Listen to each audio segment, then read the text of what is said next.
Assalamualaikum warahmatullahi wabarakatuh. Kami dari kelompok 6 praktikum mata kuliah Komunikasi dan Penyuluhan Pertanian akan mempresentasikan hasil praktikum kami.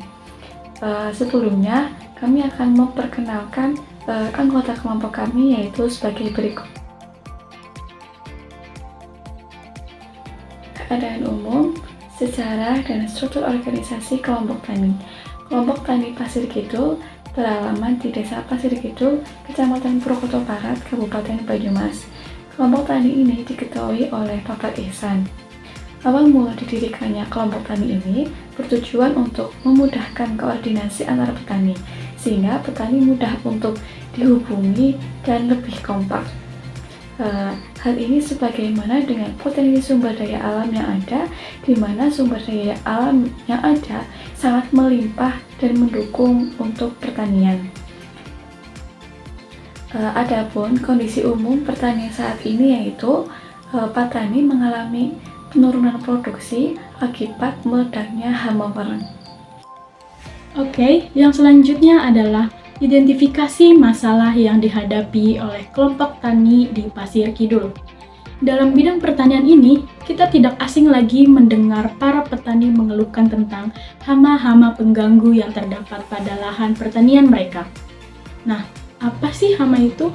Hama merupakan organisme yang menginfeksi dan merusak tanaman sehingga mengakibatkan penurunan hasil pertanian. Nah, hama ini dapat berupa hewan kecil maupun hewan besar yang dapat merusak bagian tanaman seperti batang, daun, maupun buah. Namun, dalam artian luas, hama merupakan semua pengganggu tanaman utama, baik itu manusia, ternak, dan juga tanaman pengganggu lainnya. Nah, salah satu permasalahan yang dihadapi oleh kelompok tani di Pasir Kidul ini yaitu hama wereng dengan jumlah populasi yang banyak membuat hasil panen padi berkurang, baik itu secara kualitas maupun secara kuantitas. Nah, apa sih wereng itu? Wereng merupakan hama yang sering kita temui pada tanaman padi. Jenis wereng yang paling berbahaya yaitu wereng coklat. Wereng coklat dapat menghisap cairan tanaman padi dan menyebabkan kerusakan yang signifikan. Mereka memiliki kemampuan migrasi yang tinggi dan dapat berpindah tempat dengan terbang hingga 100 km. Wereng coklat juga dapat menularkan virus tungro yang berbahaya bagi pertumbuhan tanaman padi. Berdasarkan permasalahan hama wereng di Desa Pasir Kidul, kami menawarkan solusi sistem tanam jejer legowo. Sistem tanam jejer legowo merupakan metode penanaman padi yang memperhatikan pola tanam tertentu untuk memberikan ruang lebih bagi tanaman. Adapun pola yang kami gunakan yaitu pola 2:1 dengan jarak tanam antar padi 25 x 25 cm dan jarak lahan kosong 50 cm. Sistem tanam jejer legowo ini dapat mengurangi penyebaran hama dari satu tanaman ke tanaman lainnya sehingga dapat meningkatkan produktivitas tanaman padi sekitar 30 hingga 40%. Dengan diterapkannya sistem tanam jejer legowo di Desa Pasir Kidul diharapkan dapat meningkatkan produktivitas tanaman padi sehingga hasil panen yang didapatkan oleh petani dapat maksimal. Ada rencana kegiatan penyuluhan tempat dan waktu. Ada di rumah Bapak Ihsan, Desa Pasir Kidul, Kecamatan Purwokerto Barat. Untuk waktunya 14 Juni 2024. Selanjutnya ada sasaran pelaku utama 15 orang untuk petani dewasa. Untuk waktunya 20 menit untuk pemaparan materi dan 80 menit untuk demonstrasi dan sisa waktunya untuk evaluasi. Selanjutnya saya akan menjelaskan mengenai materi dan metode yang kami gunakan dalam penyuluhan di Desa Pasir Kidul. Metode penyuluhan yang kami gunakan adalah dengan cara demonstrasi plot.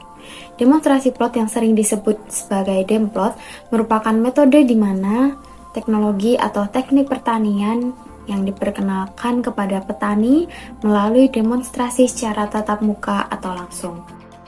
Kami membawakan materi yang relevan dan dapat diimplementasikan oleh para petani bagi usaha taninya. Melalui media yang digunakan, petani dapat melihat langsung replika implementasi teknik penanaman jejer legowo yang telah kami buat. Sistem jajar legowo merupakan teknik penanaman tanaman padi yang meningkatkan jarak tanam antar baris sehingga meningkatkan potensi untuk mendapatkan sinar matahari dan sirkulasi udara dan dapat meningkatkan produktivitas tanaman padi itu sendiri. Secara khusus, sistem penanaman jajar legowo ini terdapat beberapa manfaat, diantaranya adalah tanaman yang mendapat lebih banyak sinar matahari dan sirkulasi udara yang baik, dapat meningkatkan fotosintesis dan jumlah anakan yang produktif, mengurangi resiko hama dan penyakit, pemupukan dan penyiraman dapat dilakukan dengan lebih tepat dan efisien.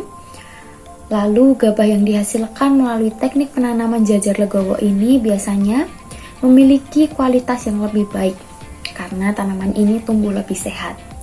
Dengan penerapan yang tepat, sistem jajar legowo dapat secara signifikan meningkatkan hasil panen padi dan kesejahteraan petani. Sekian presentasi dari kelompok kami. Apabila ada kesalahan dan kekurangan, kami mohon maaf yang sebesar-besarnya. Wassalamualaikum warahmatullahi wabarakatuh.